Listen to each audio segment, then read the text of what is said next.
I welcome everybody and our today's speaker, Linda, to the APGFWN webinar series, which started in March 2018. So this is our 23rd webinar. So I would like to introduce Linda in this session that she was born in 1955 and she has been the member of Greens in Australia since 2002. Linda reluctantly stood for local council in 2008. Most of the women are reluctant to join or stand. So it happened with her also, and she'll be telling more about it. With the real possibility of being the first Green to be elected to then Canterbury Council. That honor was again repeated in 2012, and then with the consolidation of Canterbury and Bankstown in 2017. She retired from council. She'll be retiring from council in September 2021. And now she continues in the role of mentor in the APGFWN mentorship project. And she's also working with the committees in New South Wales Greens. So it's almost, Linda has been the local government councillor for 13 years, that is from 2008 to 2021. So this is just to let everybody know. Most of you are knowing that this is a mini course and this webinar is part of that mini course. And mini course has 3 webinars. First was how to set up a women's network in your country, party. And then the second webinar, which is presented by Linda, is to how to plan, organize, facilitate a meeting, a public meeting, and with the aim to start campaign and attract new members to the Greens, because most of the mentees have this question. And then the third webinar of this series will be in August, and it will be how to, run an election campaign, how to develop it. So I'll once again, welcome Linda, and over to you, Linda. Thank you very much. Good. Hi, everybody. Yes, I've been a councillor for quite a while now. I'm in Australia, I'm not sure if you understand, but we have federal government, which looks after the whole of the country. And then we have states, and we've got 8 states. So they're smaller sections. And then within each step is local government. I'm in Canterbury-Bankstown is the largest council in New South Wales. We are closest to the communities. I say that we are the foundation of the Greens, that it's through us we get people elected into state and then federal. They get to know us. We're the face.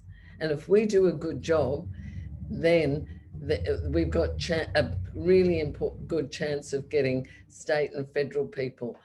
Now, I've actually done, looking at meetings, all the different types of meetings you might have, because they've all got certain ingredients that are the same. You need a venue, meeting date and time, an agenda, a convener, that's the person who facilitates the meeting, a secretary, minute taker.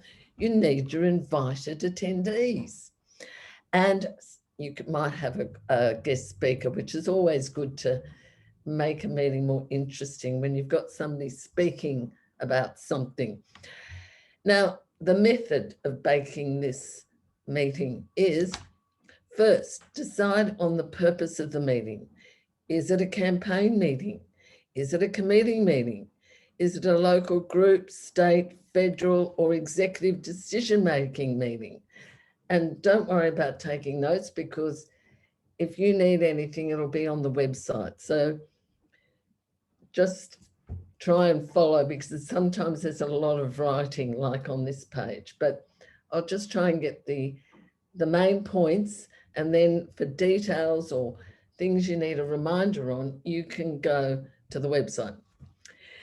The second thing, is it a one-off meeting or are you having these regularly every month? The third, you'll need a list of the group members. Usually people do email, that's the easiest way, and any special guests. Fourth is the agenda. You need to set an agenda. Are there proposals? And I'll be talking about proposals later that need to be discussed. Is there time for a guest speaker? And each section should be timed out. If you've got 2 hours, you don't want to be finished in the first 15 minutes, and you don't want to be in a position where you don't have time for looking at proposals or guest speakers. So time it. And in some meetings, there is a quorum. That means if you're going to make a decision, you might have 3 people, you might have 10 people to be able to make a decision. That's a quorum. Now, a lot of that stuff isn't important to absorb at the moment, and you can go, as I said, you can go back and look at it, but you need certain things, certain ingredients to make a meeting, and you need to plan so that your meeting goes well. Now, I've put up here, I'm showing you 3 agendas, very different event agendas, so you get an idea of how they can be different. The first one is a local group meeting. And sorry, I've put acknowledgement to country because in Australia, we acknowledge the traditional owners on whose land we meet before every meeting we have. There are some things that come all the time. Your secretary will record who's there, whose apologies, when it opened. You'll talk about, agree to the previous minutes, etc. And then there'll be the section of reports, correspondence, and time for general business. If somebody has something that hasn't been mentioned that they want to mention. In this section is the new things for the meeting. What you're going to discuss, proposals, an election coming up, a campaign, etc. Issues that you need to deal with that are most probably new or were started to be spoken about at an earlier point, and you've got somewhere else you want to go. Now, this one on the other side, this one is a meeting that has been organised by head office. The Committee of Management has organised Canterbury Greens, Port Jackson Greens, Asheville Greens, a number of greens in an area to talk about an election, a federal election that's going to be coming up. So it's a one-off. They've called it, they've told people how to get involved, and then they've got their agenda for the day. Pretty straightforward, as I said. Now, where's this thing going? Sorry, I'm trying to get onto the next page and I can't get there. Ah, there we go. Now, this one is complicated. This is a state delegates meeting where people from all over the state, from all the different groups come. Here you have proposals, workshops, etc. And when it's on the website, you can press onto any of those and the information will come up. Here you press to register. If you want to nominate, if you've got problems with working the technology, this one takes you into the room for the council meeting. This takes you when you've got a breakout group or a workshop or something, you can click on that. So this, and then here you've got what's happening over the day on Saturday the 8th. Now, hopefully one day, some of you will be in the position where you're organising all this. And hopefully you're going to get to experience some of these meetings and you'll be speaking at them. I've been going for a long time now. And, you know, it's a really good experience to go along and speak to motions and get your opinions heard. And it's important that women get more and more involved and confident in learning to speak up at these things and have their voices heard, not just to be a yay, nay, but to actually speak and change things. Okay, now there's, as I said, there's two types. There's the local meeting or the Greens meeting, and then there's the extending the meeting to the community where we get, and from both of those, we can get people joining in our action and joining what we're doing. In 2015, I organised 3 community meetings. And from having those community meetings, the local residents had one in one case, and then one of the other political parties decided, oh, look, they're getting lots of people here.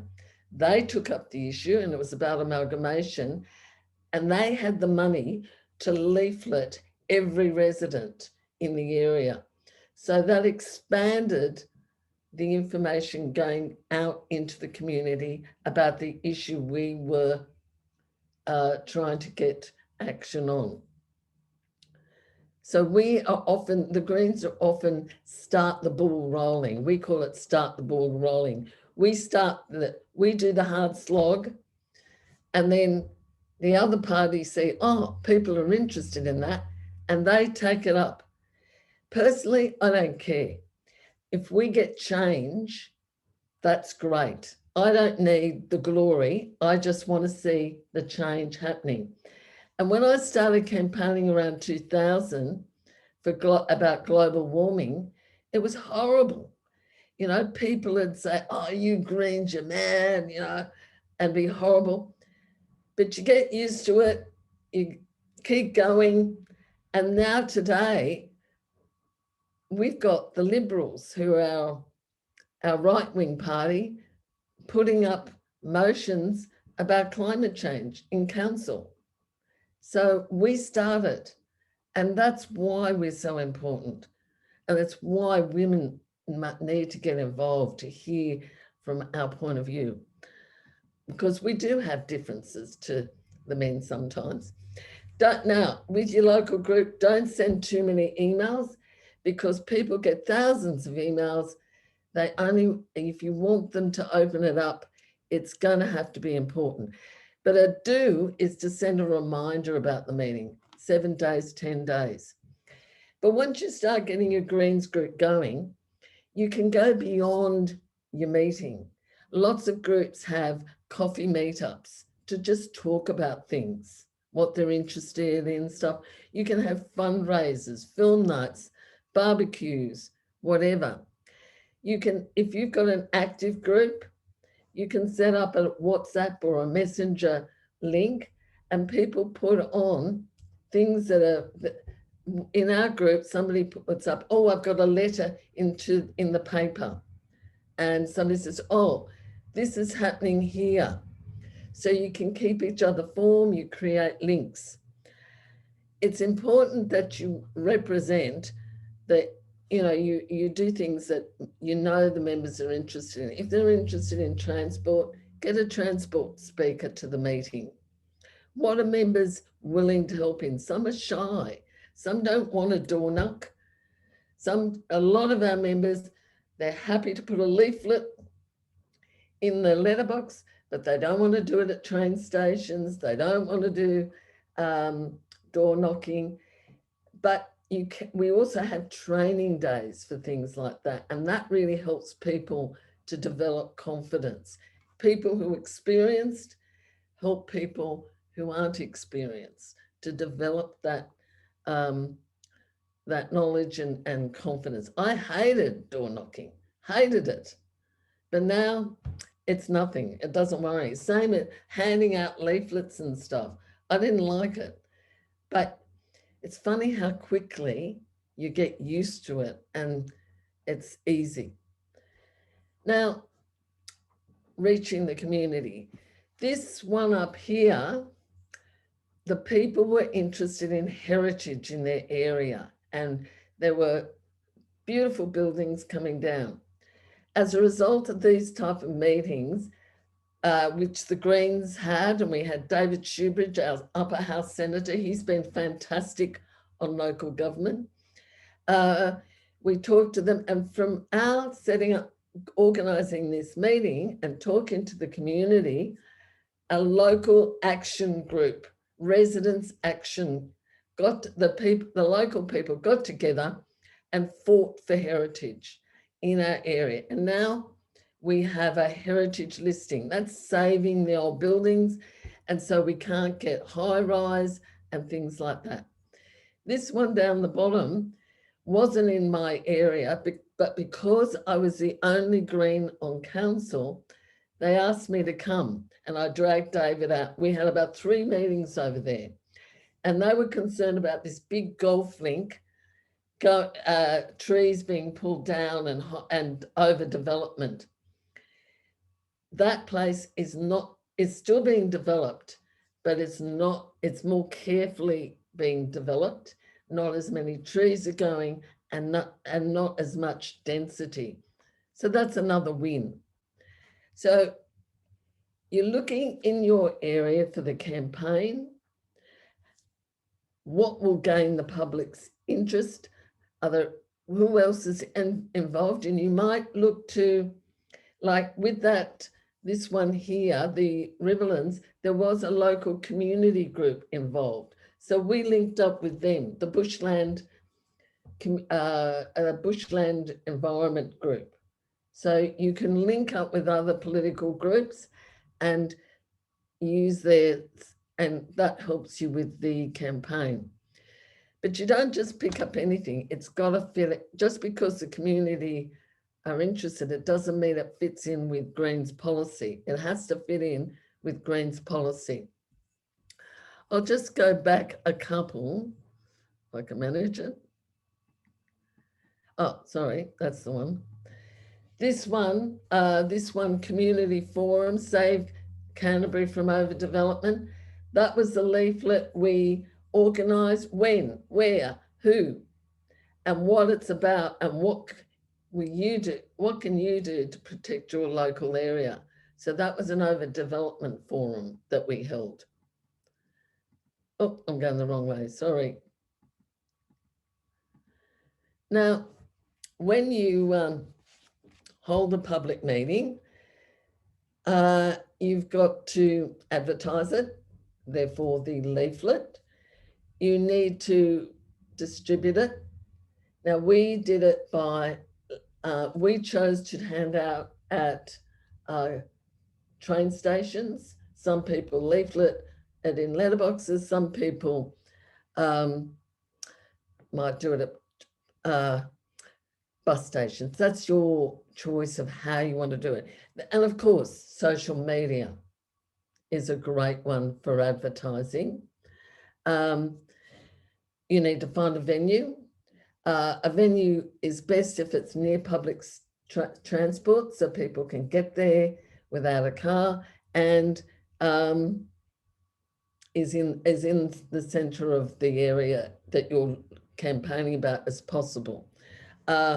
If you can get it free, you're doing well. I've managed to get them free so far.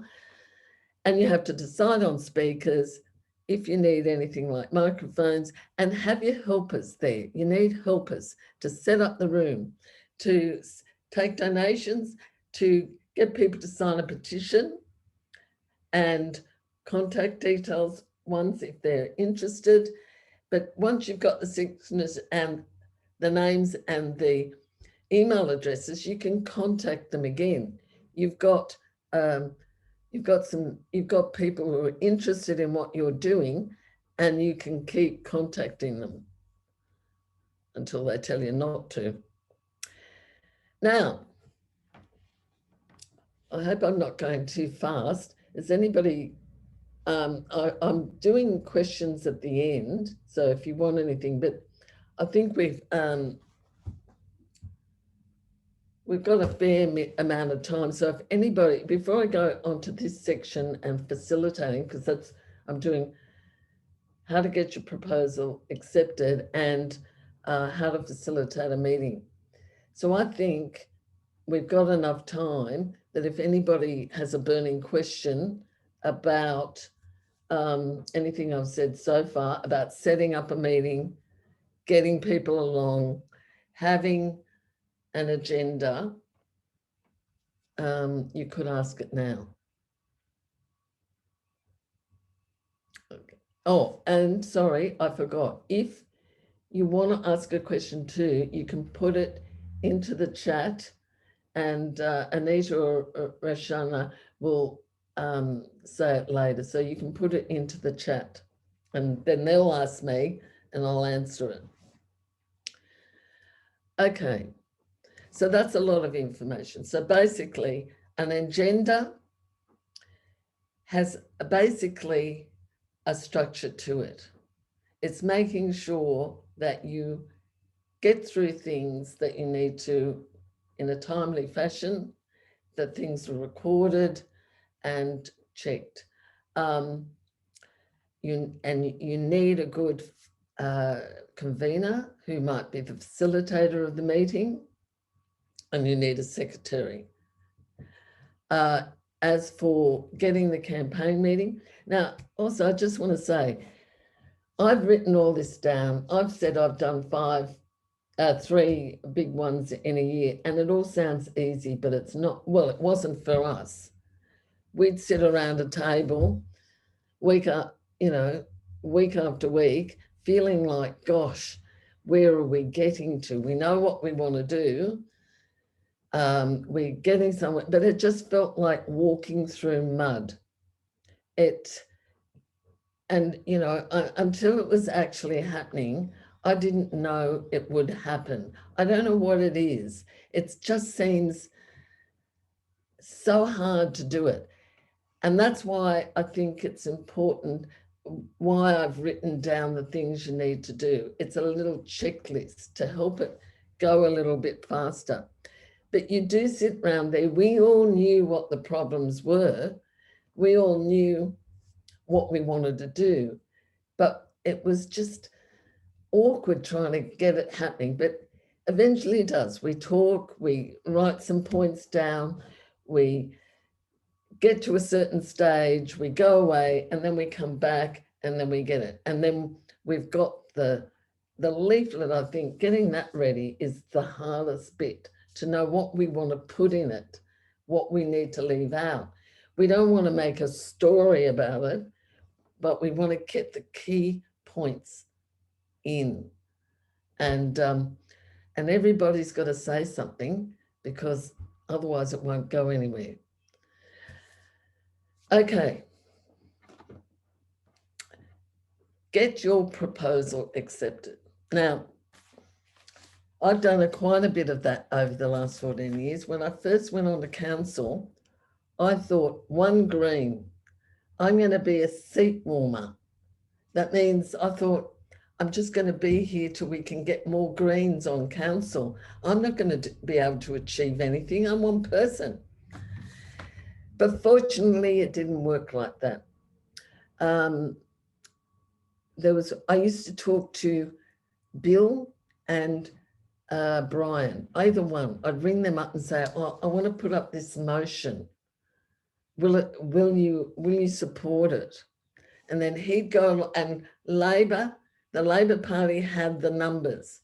So then they'd go to the mayor, and then I'd get back, yes, we can accept that, but we won't accept this. In the end, I was going straight to the mayor and saying, well, are you going to accept this or not? And then they'd vote for it, and it got up. And I got things like no bottled water in the function room. I got a community garden happening. I can't remember them all, but all these different things it was great. And I'd get things changed, but I talked to people. I was polite to people, and I discussed it, and they accepted I had different politics to them, and I accepted that they had different to mine, and we wouldn't always agree. And I tell you, when I first started, I had been very active in the teachers unit, and as you can see, I can talk and talk and talk.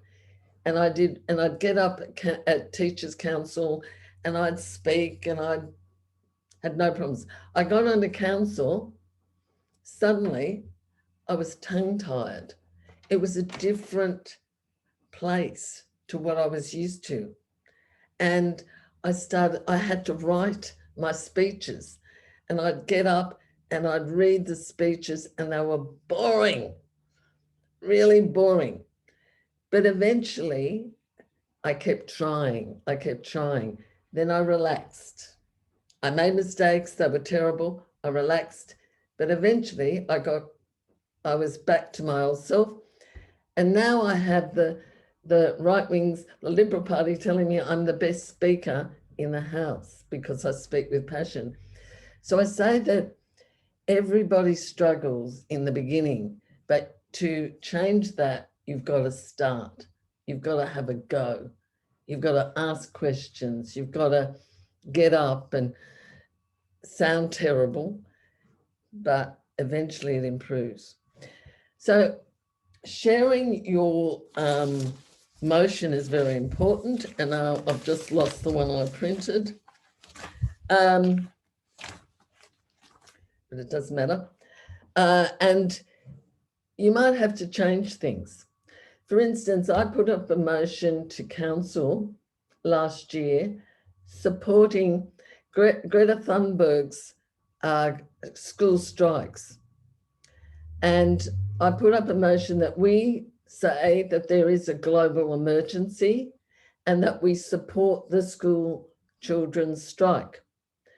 Two of the Liberals came up to me and said, look, we agree with you, but we cannot agree that children go on strike. If you don't mention the children, we will support you. And I thought about it. I thought the children are really important in this motion. And I thought the Labor are going to support me anyway. I can get it passed. But in the end, what I said was, I am supporting this motion because I want to support the children. The children are the future, and they're saying to us that they're worried. And so by not saying I supported the children on strike, but I supported the children, I got that motion through. And I think it was a more powerful argument in the end. So you need to modify sometimes what you're saying or what you're proposing so that you can get your motion through. When we have State Delegates Conference, sometimes there's a small group that disagree. So at lunchtime, they might have a breakout group and they talk and see if they can work on the wording. Or if there's bigger differences, if we can have a workshop in that weekend, or maybe it has to go to the next meeting to try and get the improvements. So see what people are saying. Do ask people about your proposal. Is it a good one? What do people agree with? What do they disagree with? And then you can have a much better chance of getting it through, agreed to and voted for. I mean, I think a lot of this is common sense, but it's amazing how we forget that this type of thing is the way to get what we want. I don't know how many people have facilitated the meeting, but I've facilitated a lot with varying degrees of success. But I took this off one of the young women who was one of the best facilitators I've met. When I watched her, and she was young, she's young, and I was really impressed. And what I saw in her basically was her calmness. She just sat there, she was calm. But you need a speakers list too. You need to note down who wants to speak in order. You need a timekeeper to make sure people stop. And you need to stick it, and it's best to stick to a time frame if you can, so that you don't end up with just one thing being spoken about. Now, this was one of our big meetings. It could have been overdevelopment. When people get excited, they talk too long, they get off topic. Look at me. I do it all the time. Sometimes they exhibit unsafe behavior, like calling out. Some want numerous terms when others haven't had one term. A good mediator is flexible. You might start with 3 minutes and then you say, look, we're going past time. We have to reduce it to 2 or 1 minute. And that'll help shorten the list. And you should also, if people are saying the same thing, every speaker is repeating, you ask people, could people please try and not repeat what others have said? They most probably will, but you just keep being patient. Then if you get to the point where it's real, you find that there's some people speaking over and over. There are some people that haven't had a turn. You can say as a facilitator, I'm taking people who haven't spoken before. We have found, and actually it was Nick from the AP, who's secretary of the APGN, and he reminded me of one of our facilitators today, a woman who kept 2 timers.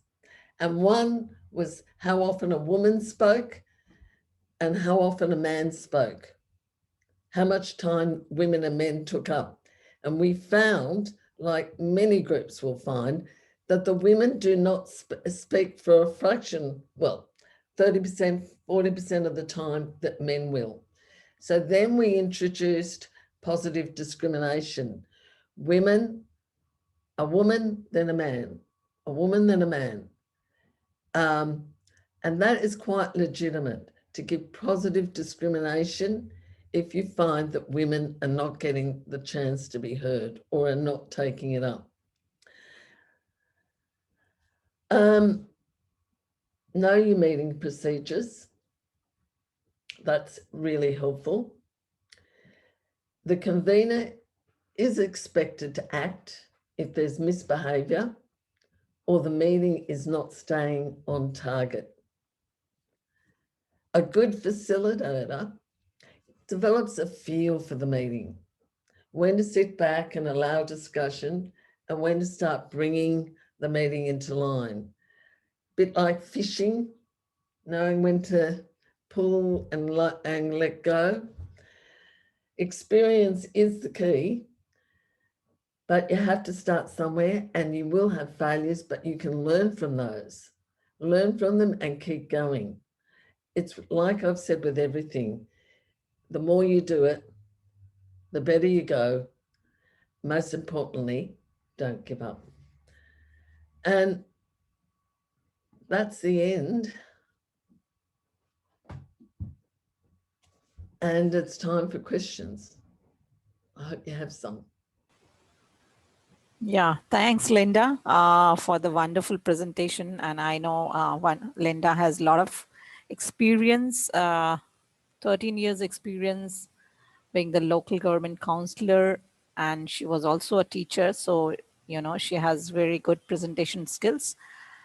And yeah, it's true that she cannot, you know, put all her, you know, experience in this 25 minutes. But yes, we have learned how to, you know, organize meeting and how to, you know, this was really wonderful. And even I appreciate that how Greens, you know, give opportunity to women. Initially, even I had a fear to speak out. And when I was part of study tour in Australia, we were made, it was made sure that every woman in the study tour has to speak something or else, their views, their feedback. And, you know, gradually, you know, when we were coming towards the end of the study tour, we were, you know, excited to give our points, because we are human beings. We learn, we know things, but, you know, we didn't have that, you know, opportunity because of our societal, you know, culture, that we are underestimated. We are not considered that this can be really important. So that is really wonderful about Greens. And thanks, Linda, you have picked up this point. So I'll ask everybody to, yeah, Rose. Rose is there. Yes, Rose, over to you. Thanks, Anita, and thank you. It's nice to see you, Linda, after sharing emails over a number of years. Yes. Linda, I was keen to ask your view about, particularly in a smaller meeting, how you found like asking people to go around the room, especially for women who are not used to speaking out. And I agree, the more you do it, the easier it gets. But for those who are like new to a meeting or feel they have nothing to say, what sort of strategies as a facilitator or as a meeting participant can you use to try and encourage those people who are very hesitant to speak? Yeah, because I think that's a very common experience for all women, and particularly people who are at the beginning. They feel like they know nothing and have nothing to say. I think that's a fantastic idea. I mean, I actually, if like in my local group, I hate going into the group and people who are new, I don't know who they are. I mean, it's not so bad actually when you're in a real meeting, but I've really noticed it when we've gone to Zoom during COVID, and there's people there, and I mightn't even see their face because they've got just their name or something, and I want to know who they are. It's very important to in meetings, and especially in our local groups, to know each other. And so I'd be happy every meeting to go around and say who I am and what I've done. And it's interesting, you know, it can be just personal. Oh, I'm a school teacher, or I was a school teacher. I've been in the Greens since 2002. I was pushed into becoming a local councillor, and I love it. You know, it doesn't matter as much or as you little, but and once you I think you're right, Rose. It breaks the ice so that people are happier then to talk and say something. And I don't think it even harms. Like, I'll often say to some people, like I'm on committees, and I'm facilitating, and I'll also say, oh, does anybody else want to say something?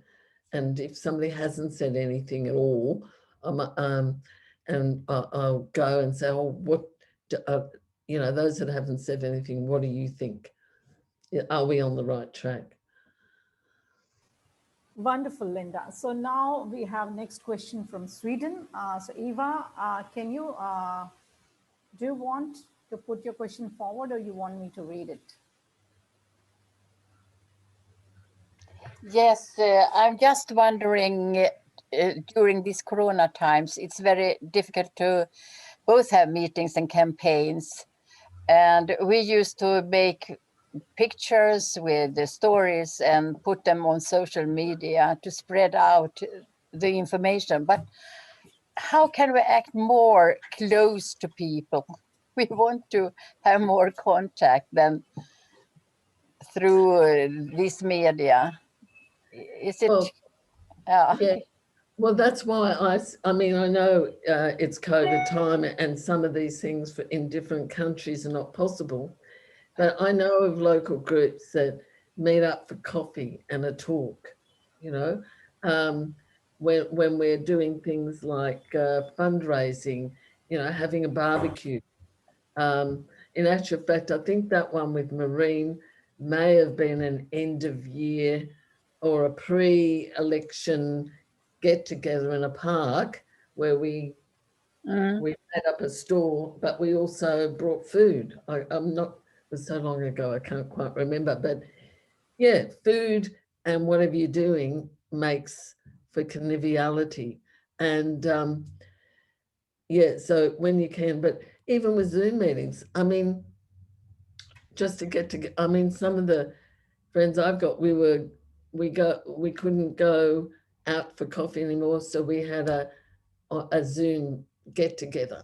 And I think we can use Zoom to do that. It just takes a bit of ingenuity, but we need to socialize with our green colleagues so that we're confident in each other's company, I think. Yes. I'm trying to make a meeting here in our garden and they can sit on the grass, or we make different tables and so on, and I will give them something to eat, but they also can have a barbecue. So I will put different, we call them grills. We put them in different places. So we may see if we can meet. Today we are allowed to be more than 20 outside. So it could be possible. It's up to 100, I think, but the garden is not so big. But we have both a small beach and a garden, and we have like 3 levels, so they can be on different levels. So this is the first step, because I think it has been so bad that we haven't met each other. We haven't seen each other for more than 1 year, just via digital media. And we are really longing after each other. So this is my step. Yeah, true. Because we all have to, you know, find out new ways to campaign, and that's a really good idea. So next question is from Japan. Kiko. Hi. Let me see. Yes, my question is, what do you do if some participant is aggressive to trip someone up on his wording? Well, we have some member who is so aggressive, get excited too easily, kind of Asperger syndrome or something like that. Well, he speaks so often, many number of time, and at the end he always trips someone up on his wording. So we are very patient, but we don't know how to handle him. Well, that really is the facilitator's job and the rest of the group to support the facilitator's decision. And what I would say is, like we've had problems with that at state delegates, and we've got a set of cards so that one is for, one is against, one is abstain, you know, red, blue, and one is for point of order. But we also have safe meeting conduct, and people call out, and we have a set of rules, you know, of what we don't show them that much anymore because the problem's gone. But if somebody's doing the wrong thing, like calling out or whatever, safe meeting procedure. So that's like a yellow card, you know, you're not behaving suitably. And I think so you need to, the facilitator might need to talk to a few people outside of the meeting and saying, look, I think we've got a problem. I'm going to call safe meeting procedure and ask this person to stop. And if they start arguing with me, I'd appreciate support. But, you know, and you've got to, the person has to explain what a safe meeting practice is and why they're calling it. So safe meeting practice is not to speak over someone, not to call out, not to intimidate, not to, you know, to think about what they're saying before they say it. Do you have a person that can do that, Kiko? Okay. Well, no, we don't have any specific rule for a safe meeting. We try to respect the diversity, so try to be patient, but then you need to put up a proposal. And I mean, this didn't come easily to us. We've got a meeting of maybe 100 people, and we had to agree to this, you know, so somebody put up a proposal about safe meeting procedures, and they put it up to the group. So you can have someone put up the proposal that we have a safe meeting procedures, which means this, this, and this, and that if anybody does it, they will be asked to, and then there's a consequence, they'll be asked to stop. Then you've got to decide, your group has to decide what happens if they don't stop. How many chances do they get? In council, if someone gets asked to stop 3 times, then next time they're out of the room, they're asked to leave. And if you're on Zoom, that's very easy for your facilitator to do. They block them. And that person will learn very quickly that behavior is not appropriate. We do it with children. And look, I did it yesterday with my grandchild, and I'm in a panic telling my grandchild no, because I'm worried about the consequences. You know, I know how I mean, I feel like that with my grandchild. I know you must feel like that with these people. You don't want a problem. You don't want them getting upset. You don't want them screaming. And I had to put up with her screaming, and I felt so bad, but it works. They scream the first time, maybe the second time, but not the third time. They realize that you mean it. You know, they can't get away with that behavior because you've all agreed on the rules. You get so many chances, then boom, they can come back again next time, but the same thing will happen again. It's been determined. It's not pleasant. It's not easy, you know. True. But that's what you've got to do. Yeah. So definitely, yeah, that's like Rose mentioned, that the meeting get distracted and other persons also get turned off. So Kiko, you can also find the Greens meeting guidelines on Global Greens website. How to how to follow a meeting procedures is there. Oh yeah. If you don't find it, I can help you doing that. And next question is from South Korea. Suhi, is that you? Yes, that's me. So first and foremost, thank you for your time and sharing your valuable experience. It was great to hear you encourage us, or encourage me actually. Personally, I thought to speak up and get more experience. So my question, I think, is a bit related to what Keiko said, but in a different direction. I wanted to ask you for if you have any tips on creating a safe environment for people, especially when the meeting agenda or topic is very sensitive, such as like parties' internal conflicts or such as gender issues. People enter into the room already very tense, and you can sort of read it in the atmosphere that people are very cautious not to make mistakes, and they do not want to upset anybody. At the same time, a lot of people are hurt for different reasons. If it's about parties' internal conflict issues. So if there is any tip for a facilitator to create a mood that would allow people to know that it's a safe environment, that would be wonderful.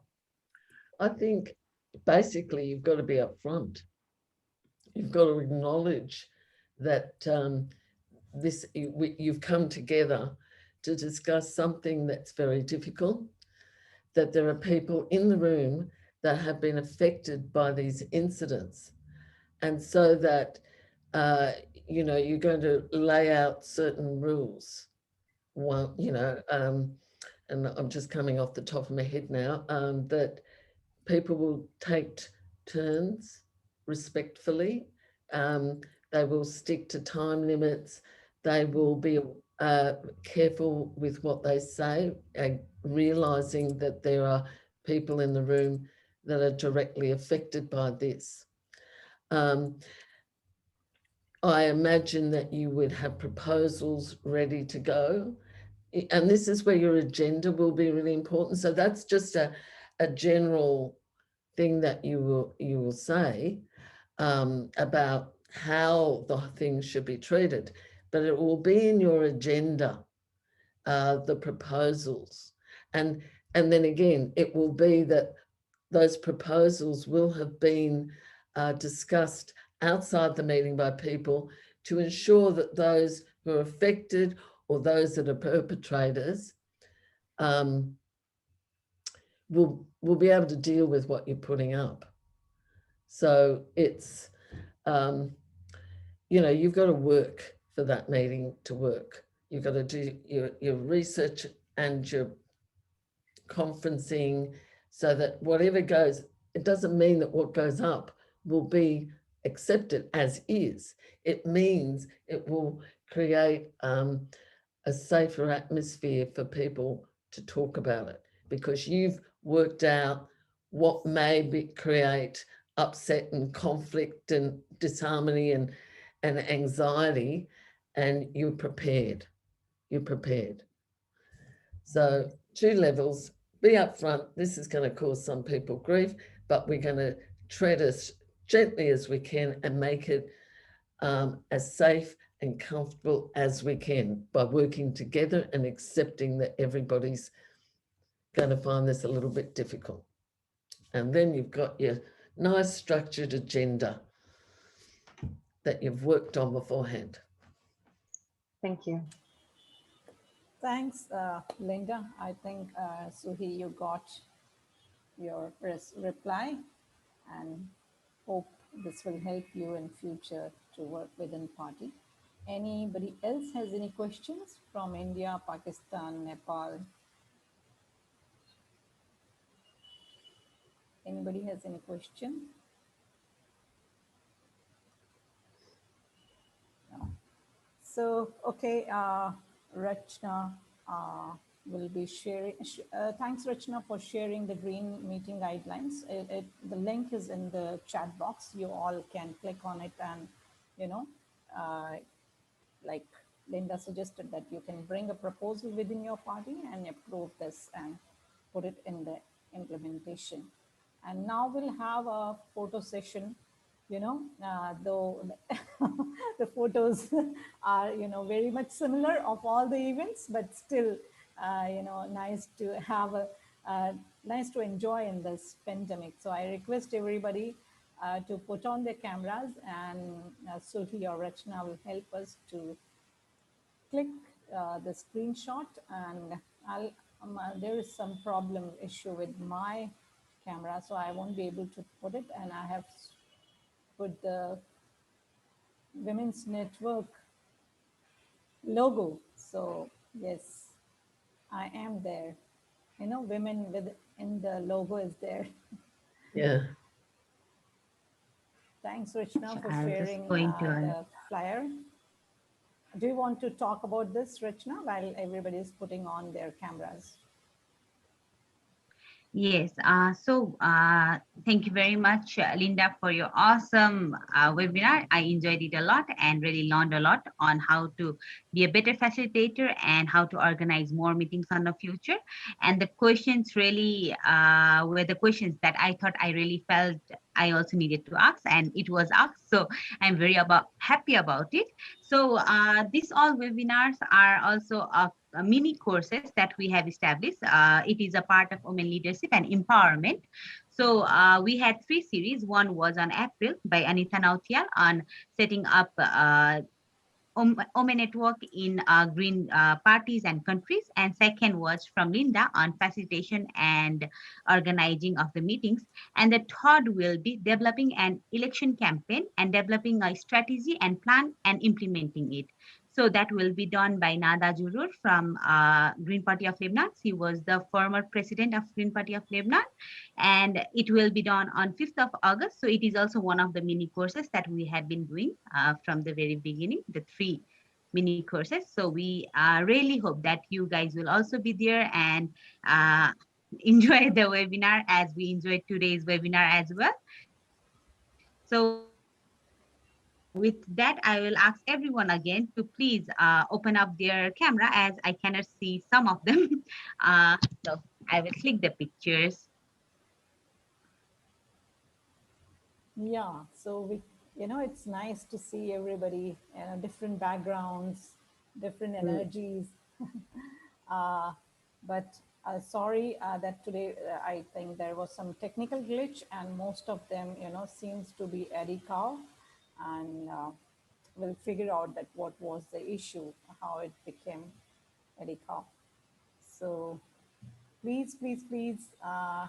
We are 20 participants here, and right now only 12 people we can see. So it will be good, you know, to have everybody in the screenshot. I hope they didn't go to sleep. Yes, I think, yeah, the chin might hurt from smiling a lot for others. So yeah, if everyone opened it, Yeah, it will be easier for Nazima, us. Navya, Mari, Madhubanti. Good morning, good evening. Sorry, Please I put am on your driving camera. on the road, but I'm attending the webinar, of course, but I'm driving on the road. So Okay. I'm doing my best to concentrate as much as I can. Okay, thank you. Thank you for joining. Durga, Thank you for everyone. Dua, is it possible? Aya? Yes, Please put on your camera. I Thank just have a you. very, very bad connection. So yeah, let's go. Okay. Yeah. Okay, then on 3, I will be clicking on the picture, and yeah. So 1, 2, and 3 greens. Yeah, it's good to see everybody. Wonderful. Wonderful. Thank you. So is it successful, or do you want a backup from Suhi? Yes, one more, I guess. Okay, Yeah. once more, please. One more, Smile. please. Yeah. Durga, you were looking good, you know, it was looking like some headgear. Again, Yeah, 1, 2, and 3 greens. wonderful.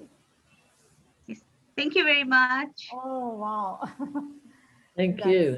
So good. Thank you, everyone. Thank you, Linda. Very, very valuable session. Yeah. Good. Thank you, Oh, everybody. Thanks for thank you. participating. Yeah. See you again. Bye. Bye. Bye. Thank you very much. Have a good day, or good night, or good morning, everyone. Bye-bye. Okay, bye.